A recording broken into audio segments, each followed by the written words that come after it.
bem-vindo a mais um Se Liga na Educação de Ciências. Meu nome é Bruno Galvão e eu vou falar com você, aluno do 8º ano do ensino fundamental, sobre o sistema endócrino. Bom, o objetivo dessa aula é principalmente permitir que você, aluno, possa identificar os componentes do sistema endócrino e compreender o funcionamento dessas glândulas associadas a esse sistema.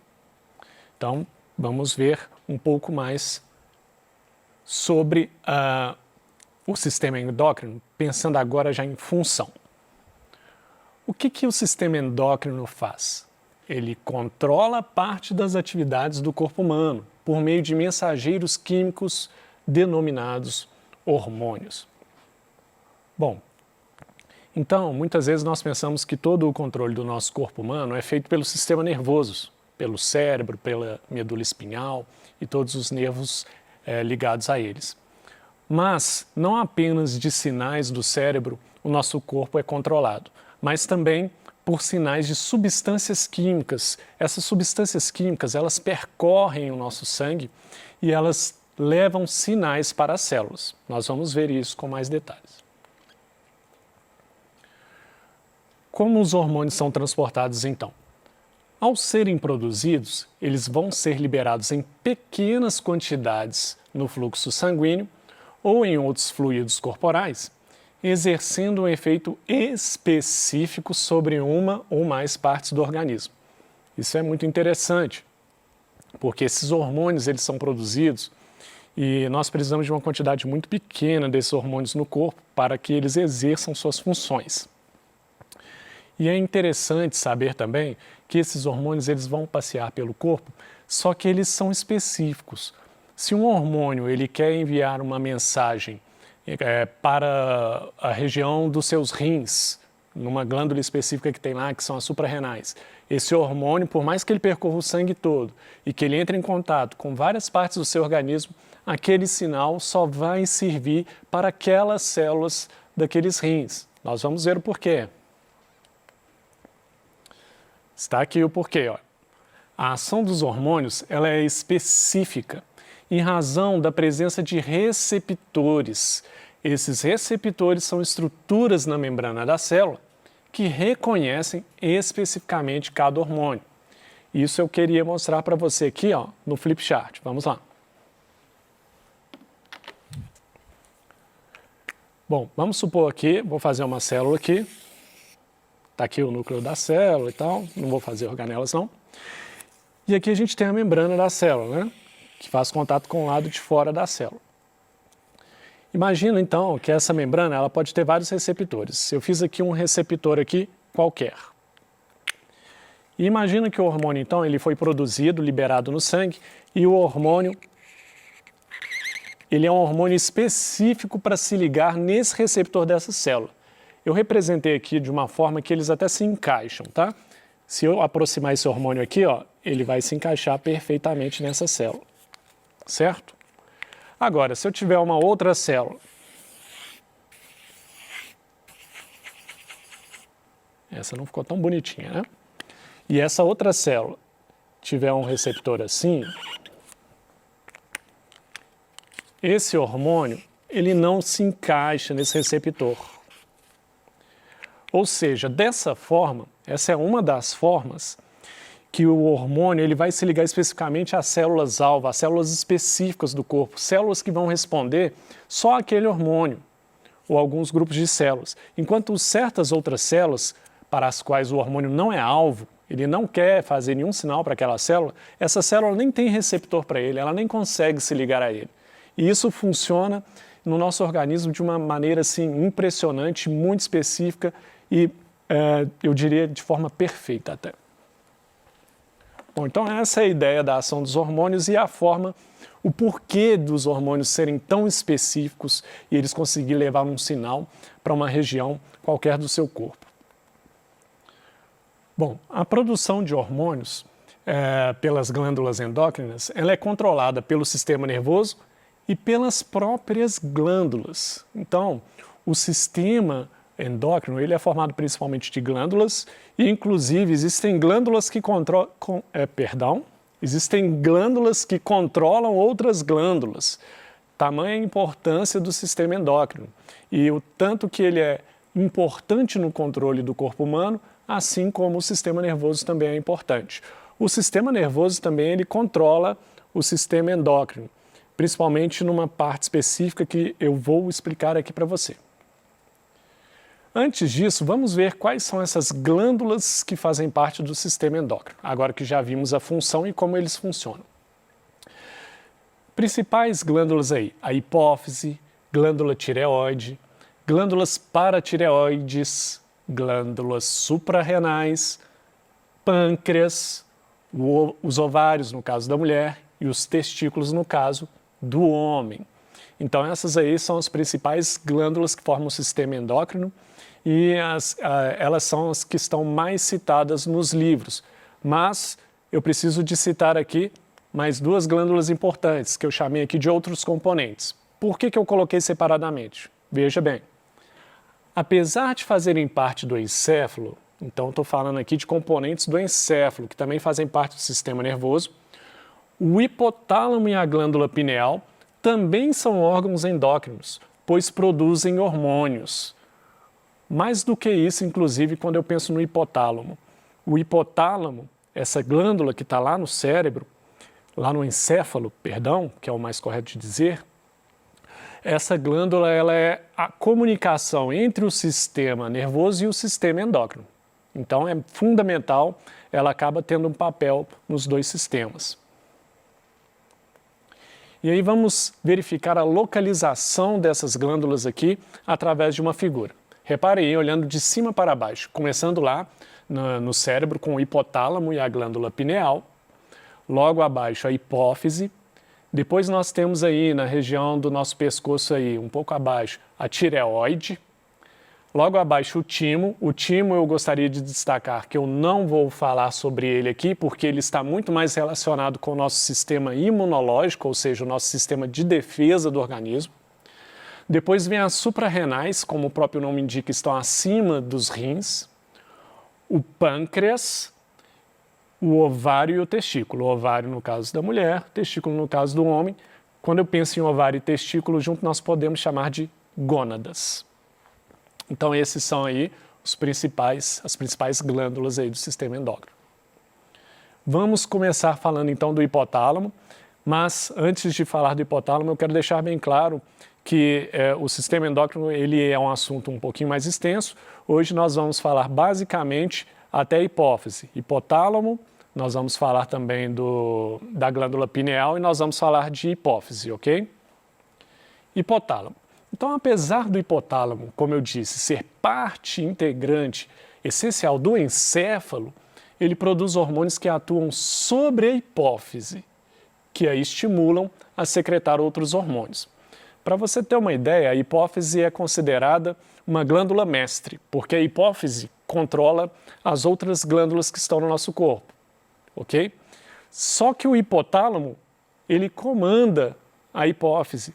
E esse eixo hipotálamo-hipófise, hipotálamo no cérebro, a hipófise logo abaixo, mas não é a do pescoço não, tá? A hipófise ainda é logo abaixo do cérebro.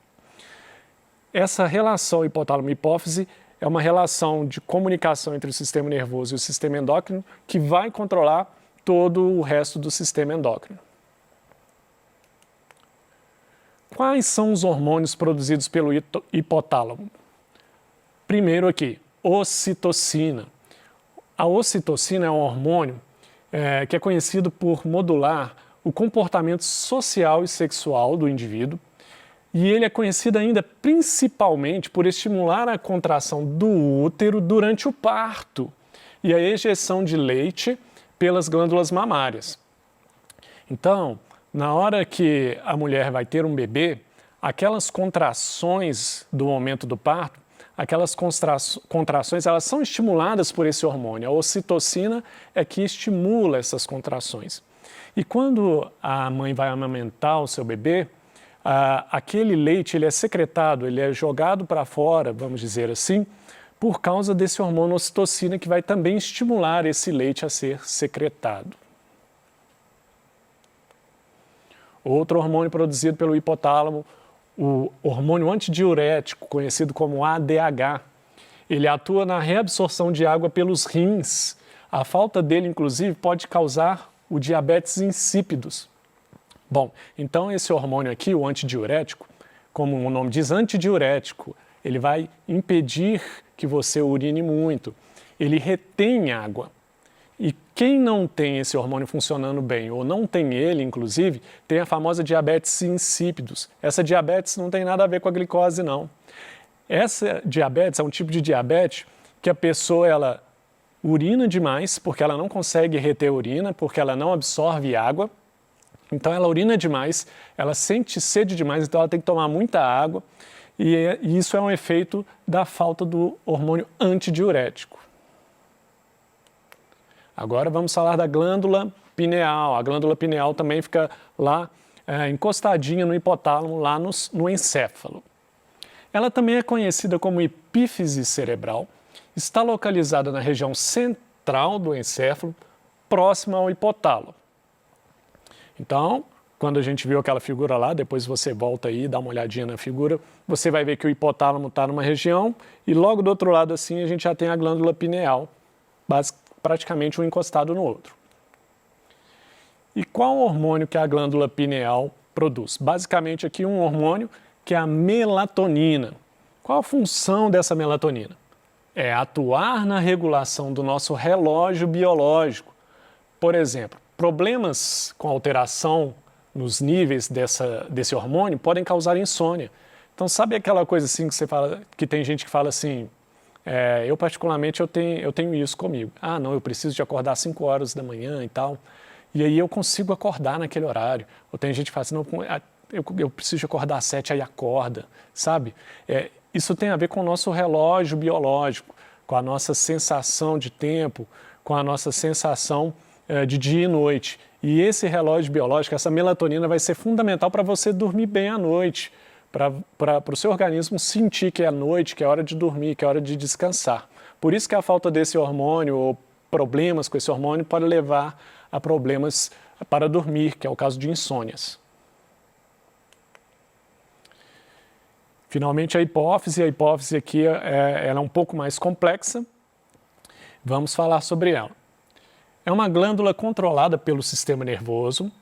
Ela produz e libera hormônios que ativam o funcionamento das demais glândulas endócrinas. Por isso que a hipófise é chamada de glândula mestre, porque os hormônios que ela produz vai ajudar a controlar as outras glândulas. Agora, a hipófise é uma glândula dividida em 2 lobos, a neurohipófise e a adenohipófise. Bom, vamos ver então o que são a neurohipófise e a adenohipófise. Está aqui uma figura, vamos dar uma olhada. De um lado nós temos aqui o encéfalo, né, como um todo, um corte do encéfalo mostrando aonde está o hipotálamo, onde está a glândula pineal, e logo abaixo do hipotálamo ali, à direita da figura, você vê a hipófise. Aí nós temos aqui a direita de quem está observando. Você está observando, olhando para a televisão, à sua direita, apontado aqui pela seta vermelha, você vai ver aqui em mais detalhe a hipófise. Como que ela é dividida em neurohipófise e adenohipófise. Isso aí que nós chamamos de 2 lobos. Então a gente tem a neurohipófise e a adenohipófise, formando os dois juntos essa glândula hipófise. O que seria essa neurohipófise então? A neurohipófise, ela armazena e libera os 2 hormônios produzidos pelo hipotálamo. Lembra que quando eu falei aqui hipotálamo, aí coloquei lá os hormônios produzidos pelo hipotálamo, tinha lá ocitocina e o hormônio antidiurético. Pois é, o hipotálamo produz a ocitocina e o hormônio antidiurético. Só que quem armazena esse hormônio, então o hipotálamo produz, esses hormônios vão ser direcionados à hipófise, e especificamente à neurohipófise, que é a que está em contato mais próximo com o hipotálamo, e nessa neurohipófise vai ser armazenado esses 2 hormônios, e aí essa neurohipófise é que vai secretar esses 2 hormônios também. Então a neurohipófise, ela basicamente ela armazena e libera esses hormônios, mas ela não produz esses hormônios. Só relembrando, como dito lá no caso do hipotálamo, a ocitocina estimula a contração do útero durante o parto e a ejeção de leite pelas glândulas mamárias. E lembrando também que o hormônio antidiurético atua na reabsorção de água pelos rins. Agora vamos falar na adenohipófise, que é a que produz mais hormônios aqui que nós vamos ver. Essa porção chamada de adenohipófise, ela produz e secreta hormônios que estimulam as outras glândulas. Primeiro hormônio aí produzido pela adenohipófise, hormônio folículo estimulante, famoso nos exames de laboratório, o famoso FSH. Ele age nas gônadas femininas e masculinas, promovendo o crescimento de folículos ovarianos e maturação, ou seja, desenvolvimento de espermatozoides. Então esse hormônio tem um papel muito importante no sistema reprodutor.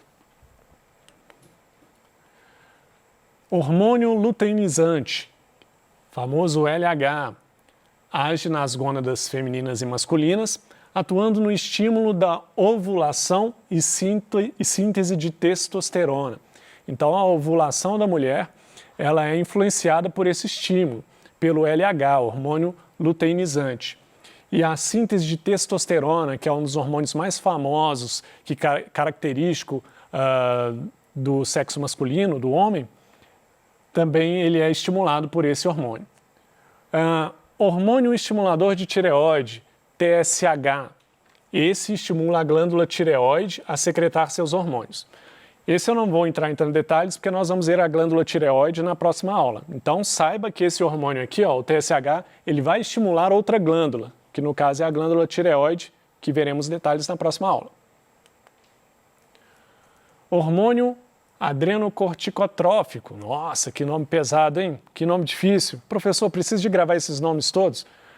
Eu não sou a favor de gravar nomes em detalhes, não. Eu sou a favor de você entender o que eu estou falando, que existe um hormônio que tem essa função. A sigla, às vezes, é até mais fácil se você for gravar. ACTH. Ele estimula o córtex da suprarrenal, ou seja, ele estimula outra glândula, aquelas glândulas que estão acima dos rins, a suprarrenal. Então, aqui mais um hormônio produzido dentro da hipófise, mais especificamente na adenohipófise, que estimula outra glândula. Hormônio do crescimento, esse hormônio é famoso, hein? É o GH. Esse é fácil de gravar também. O hormônio do crescimento estimula o quê? O crescimento. O nosso desenvolvimento, o nosso crescimento corporal é estimulado por esse hormônio. Prolactina. A prolactina ela já estimula a produção de leite. Cuidado para não confundir com a ocitocina. A ocitocina estimula a secreção, a eliminação do leite da mama. A prolactina não, estimula a produção, estimula a produzir o leite, muito antes dele ser eliminado ou ser secretado. Bom, e aqui vai os pontos principais. Então nós vimos os componentes e funções do sistema endócrino, lembrando aí que nós temos então o hipotálamo, a glândula pineal, e hoje nós vimos a hipófise que é dividida em neurohipófise e adenohipófise. Nós ainda vamos ver outras glândulas, que é o caso das glândulas suprarrenais, do ovário, do testículo, da glândula tireoide, nós vamos ver isso na próxima aula. E aí nós destacamos aqui o hipotálamo, a glândula pineal e hipófise, e destacamos aí alguns hormônios produzidos por eles que são fundamentais para o controle do nosso corpo. Por exemplo, o hipotálamo a gente sabe que produz ocitocina, é um exemplo. A glândula pineal produz a melatonina, que tem a ver com o controle do nosso sono, e a hipófise produz hormônios que vão estimular outras glândulas. Tá aí algumas referências bibliográficas, caso você queira acessar lá e saber mais sobre o assunto. E é isso que eu queria falar com você hoje. No mais, eu desejo a você bons estudos.